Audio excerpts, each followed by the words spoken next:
नमस्कार दोस्तों। आज हम निठल्ले की डायरी में एक छोटी सी कहानी पढ़ेंगे जिसका नाम है विज्ञापन में बिकती नारी। इसमें हरिशंकर परसाई जी ने बताया है कि विज्ञापनों में आखिर नारियों के ही चित्र क्यों होते हैं।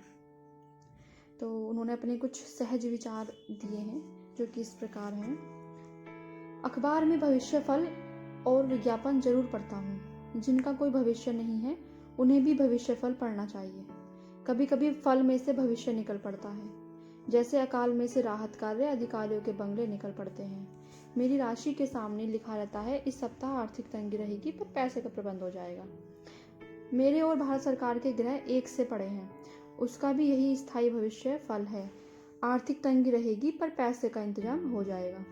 मैं पास का पैसा खर्च करने निकल पड़ता हूँ। तंगी होगी तब पैसे का इंतजाम होगा, ऐसा ज्योतिषी कहते हैं। तंगी ही ना होगी तो ग्रह क्यों इंतजाम करेंगे। भारत सरकार तंगी पैदा करती है तो ग्रह कहीं अमेरिका के, कहीं रूस के, कहीं विश्व बैंक के पीछे पड़कर पैसे का इंतजाम करवा देते हैं। उस दिन भविष्य फल पढ़ते ही मैं तंगी पैदा करने निकला। पास में कुछ रुपए थे, ये अगर बने रहे तो ग्रह कहीं से पैसा नहीं दिलवाएंगे। मैंने तय किया एक पंखा खरीदकर तंगी पैदा कर ली जाए। मैंने अखबार में पंखों के विज्ञापन देखे। हर कंपनी के पंखे के सामने स्त्री है। एक पंखे से उसकी साड़ी उड़ रही है और दूसरे से उसके केस। एक विज्ञापन में तो सुंदरी पंखे के फलक पर ही बैठी हुई है।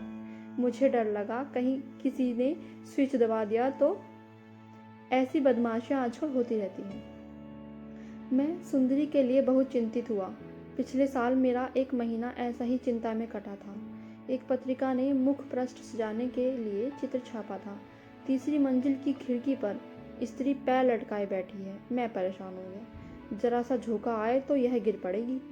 रात को एकाएक नींद खुल जाती है और मैं सोचता, पता नहीं उसका क्या हुआ, कहीं गिर तो नहीं पड़ी। अगला अंक जब आया और मैंने देखा कि लड़की उतर गई है तब चैन पड़ा। सोचा यही पंखा खरीद लूं, स्त्री को उतार कर घर पहुंचा दूं और कहूं, बहन जी इस तरह पंखे पर नहीं बैठा करते। पंखे तो बिक ही जाएंगे, तुम उनके लिए जान जोखिम में क्यों डालती हो। मैंने बहुत पंखे देखे, किसी के सामने कोई पुरुष बैठा हुआ हवा नहीं ले रहा है। कोई पंखा कोई पुरुष इसलिए क्यों खरीद लें कि उससे सुंदर स्त्री की साड़ी उड़ रही है। अगर उसका पुरुष पर कोई असर न हो तो धोखा हो जाएगा। लेकिन कमोबेश हर चीज का यही हाल है। टूथपेस्ट के इतने विज्ञापन हैं मगर हर एक में स्त्री ही उजले दांत दिखा रही है। एक भी ऐसा मंजन बाजार में नहीं है जिससे पुरुष के दांत साफ हो जाएं। या कहीं ऐसा तो नहीं कि इस देश का आदमी मुंह साफ नहीं करता। यह सोचकर बड़ी घिन आई कि ऐसे लोगों के बीच में रहता हूँ जो मुंह भी साफ नहीं करते। इस विज्ञापन में लड़के ने एक खास साइकिल खरीद ली।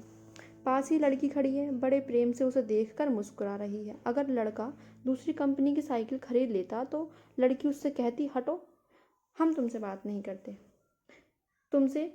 तुमने अमुक साइकिल नहीं खरीदी। यह एक और लड़की है जो प्रेमी को एक खास सिगरेट पिलवा रही है।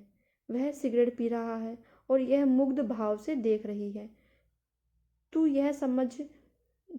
यह मत समझ लेना कि मैं तेरे रूप और गुण पर मुग्ध हूँ। मैं तो इसलिए तुझे प्यार करने आई हूँ कि तू यह सिगरेट पीता है। ये 4-5 सुंदरियाँ कुछ युवक की तरफ एकटक देख रही हैं। सुंदरियों, तुम उस युवक पर क्यों मुग्ध हो? वह सुंदर है इसलिए नहीं, वह अमुक मिल का कपड़ा पहने है इसलिए। वह किसी दूसरी मिल का कपड़ा पहन ले तो हम उसकी तरफ देखेंगे भी नहीं। हम मिल की तरफ से मुग्ध होने की ड्यूटी पर हैं। सुंदरी को ट्रक और टायर से क्या मतलब। मगर इस विज्ञापन में ट्रक खड़ा है, ट्रक के मालिक सरदार जी खड़े हैं, एक टायर रखा है और सुंदरी इशारा कर रही है कि टायर लगाओ। अब ये बात बर्दाश्त नहीं की जा सकती। पेस्ट, कपड़ा, सिगरेट में दखलंदाजी चल सकती है मगर ट्रक का मामला खतरनाक है। ट्रक को अमृतसर से बम्बई गेहूं भर कर ले जाना है।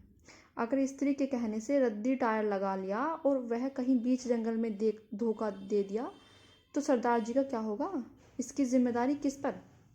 मैंने कोई विज्ञापन ऐसा नहीं देखा जिसमें पुरुष स्त्री से कह रहा हो कि यह साड़ी या यह स्नो खरीद लो।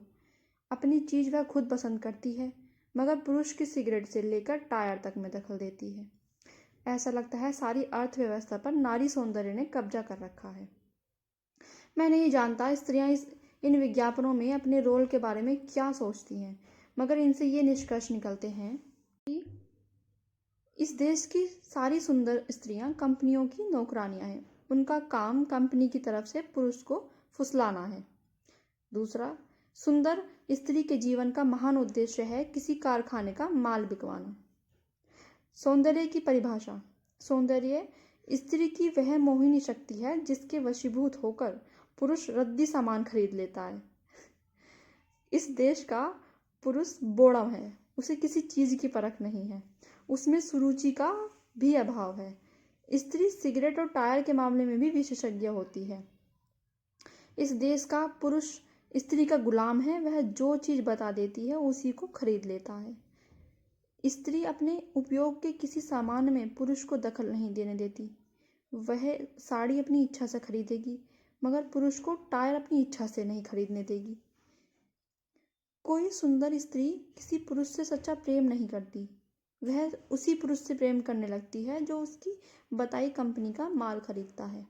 सच्चा प्रेम सिर्फ कुरूप स्त्रियां करती हैं, क्योंकि वे किसी कंपनी का माल नहीं बिकवाती। अब सिर्फ कुरूप स्त्री भरोसे के लायक रह गई, सुंदरी का कोई भरोसा नहीं। कोई सुंदरी अगर मेरी तरफ मुग्ध होकर देखती है तो मैं समझ जाता हूँ कि मैं उस कंपनी के जूते पहन लूँ जिसकी तरफ से यह मुग्ध होने की ड्यूटी कर रही है। अगर कोई सुंदरी पुरुष से लिपट जाए तो यह सोचना भ्रम है कि वह तुमसे लिपट रही है, वह शायद राम प्रसाद मिल्स के सूट के कपड़े से लिपट रही है। अगर कोई सुंदरी तुम्हारे पाँवों की तरफ देख रही है तो वह सतयुगी समर्पिता नारी नहीं, जिसके लिए कहा गया है एक ही धर्म एक व्रत नेमा, काय वचन मन पति पद प्रेमा। वह तुम्हारे पाँवों में पड़े धर्मपाल शू कंपनी के जूते पर मुग्ध है। सुंदरी आंखों में देखे तो जरूरी नहीं कि वह आंख मिला रही है, वह शायद नेशनल ऑप्टिशियंस के चश्मे से आंख मिला रही है। वह प्रेम व सौंदर्य का सारा स्टॉक कंपनियों ने खरीद लिया है, अब ये उन्हीं के मार्फत मिल सकते हैं। इस कहानी में व्यंग्य इतना अच्छा दिया है हरिशंकर परसाई जी ने कि नारियों को हम लोगों ने ही इस कदर अपमानित किया है कि उनको हर विज्ञापन में लगाया है। क्यों कोई पुरुष को नहीं लगाता? हमने ही, हम लोगों के बीच में जो लोग हैं उन्होंने ही स्त्रियों का सम्मान गिराया है। सरकार ने, देश ने, लोगों ने अपने फ़ायदे के लिए हर एक चीज़ का इस्तेमाल किया है, यहाँ तक कि स्त्रियों को भी नहीं छोड़ा अपने फ़ायदे के लिए। तो मुझे तो यही समझ आया, बाकी जो आपको समझ आए तो कमेंट बॉक्स में कमेंट कीजिए। Thank you.